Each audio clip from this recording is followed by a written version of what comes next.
Hi guys, welcome to our YouTube channel NK Footprints. तो आज हम बात करेंगे वैट रिफ़ंड के बारे में कि अगर आप थाईलैंड घूमने जाते हैं और वहाँ पे कुछ परचेज़ करते हैं, इलेक्ट्रॉनिक्स या गैजेट्स कुछ भी परचेज़ करते हैं, तो वहाँ पे जो आप वैट पे करते हैं एज अ टैक्स, उसे आप रिफ़ंड कैसे ले सकते हैं वापस अपनी कंट्री आते हुए। तो गाइस, सबसे पहली चीज़ ये है कि जब आप कोई चीज़ परचेज़ करने जाते हैं तो प्रॉपर आप उसके बिलिंग करवाइए, प्रॉपर बिल होना चाहिए। आप उनसे एक येलो फॉर्म लीजिए जो वैट रिफंड एप्लीकेशन फॉर्म है फॉर द टूरिस्ट। ये 2 चीज़ें आपके पास मैंडेटरी होनी चाहिए, प्लस आपका पासपोर्ट नंबर इन दोनों डॉक्यूमेंट्स के ऊपर अपडेट होना चाहिए, क्योंकि जब आप वैट का रिफंड लेने जाएंगे एयरपोर्ट पे तो वो ये सब चीज़ें वेरीफाई करते हैं। तो ये देखिए, ये जो आप येलो फॉर्म देख रहे हैं, ये जो फॉर्म है ये आपको शॉपकीपर देगा जब आप कुछ चीज़ परचेज़ करेंगे। ये फॉर्म वो खुद भर के देते हैं आपको, ताकि आप वापस जाते समय अपनी कंट्री वैट का रिफ़ंड ले सकें आसानी से। तो आपको करना कुछ नहीं है, आपके पास 4 डॉक्यूमेंट होने चाहिए। एक आपका पासपोर्ट, आपका इनवॉइस जो आप बिल लेंगे अपने प्रोडक्ट का, ये येलो फॉर्म, और जो प्रोडक्ट आपने परचेज़ किया है वो फिज़िकल प्रोडक्ट वहाँ पे अवेलेबल होना चाहिए। वैट ऑफ़िसर जो भी होंगे वहाँ पे इमिग्रेशन पे, वो चेक कर सकते हैं। अब गाइज़ मैं आपको बताता हूँ कि डीएमके एयरपोर्ट जो है, जहाँ से मैंने फ़्लाइट ली थी वापस इंडिया के लिए, डीएमके एयरपोर्ट, डॉन म्योंग, यहाँ का क्या प्रोसीजर है, यहाँ पे आप कहाँ-कहाँ आपको जाना पड़ेगा वैट रिफ़ंड के लिए। तो गाइज़, वैसे तो हर एयरपोर्ट पे ही आपको, जब भी आप वैट रिफ़ंड लेंगे, चाहे स्वर्ण भूमि हो या डीएमके, आपको 2 ऑफ़िस मिलेंगे वैट रिफ़ंड के लिए। एक तो होता है जस्ट जब आप एयरपोर्ट में एंटर करते हैं, जहाँ बैगेज वगैरह की बेल्ट्स होती हैं, उस एरिया में, और दूसरा होता है आफ्टर इमिग्रेशन सिक्योरिटी के बाद।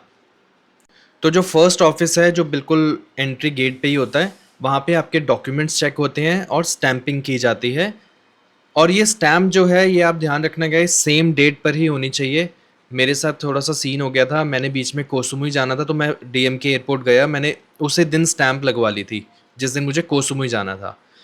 तो आप सेम डे जिस दिन आपकी फ़्लाइट है वापसी इंडिया के लिए या किसी भी कंट्री के लिए, उसी दिन आप बाहर से भी स्टैंप लगवाना, प्लस उसी दिन इमिग्रेशन जब आप क्रॉस करेंगे तो आपको रिफंड भी सेम डे ही मिल जाएगा।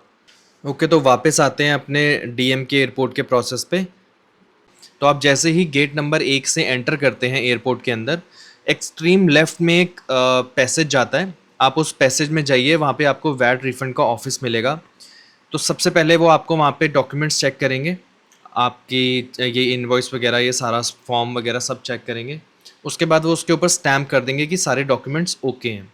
उसके बाद आप इमिग्रेशन पे जाएंगे, आप अपनी इमिग्रेशन करवाएंगे, पूरे इमिग्रेशन प्रोसेस से जाएंगे, अपना लगेज सबमिट कराएंगे, सिक्योरिटी चेक वगैरह जब आप सब कुछ हो जाएगा, जब आप बोर्डिंग गेट्स की तरफ जाएंगे, तो ये जो गेट नंबर 31 टू 36 का बोर्ड है, यहाँ पे साइन बोर्ड, इसके जस्ट बैक साइड पे ही वैट रिफंड का ऑफिस है। तो आप यहाँ पे जाइएगा, आप अपने ये डॉक्यूमेंट्स उनको दीजिएगा जो आप ऑलरेडी स्टैम्प करा के लाए थे बाहर गेट से। तो ये डॉक्यूमेंट्स वो चेक करेंगे, दोबारा से प्रोडक्ट एक बार चेक कर सकते हैं, और आपका जो भी वैट रिफंड बनता होगा वो आपको थाई बाट में रिफंड कर देंगे। अब आप इस थाई बाट को चाहे तो आप एज इट इज़ वापस ला सकते हैं, नहीं तो अंदर करेंसी एक्सचेंज है बोर्डिंग गेट्स के पास, तो आप वहाँ से इसको यूएसडी में या फिर अपनी जो भी आपकी कंट्री की करेंसी है उसमें एक्सचेंज करा सकते हैं।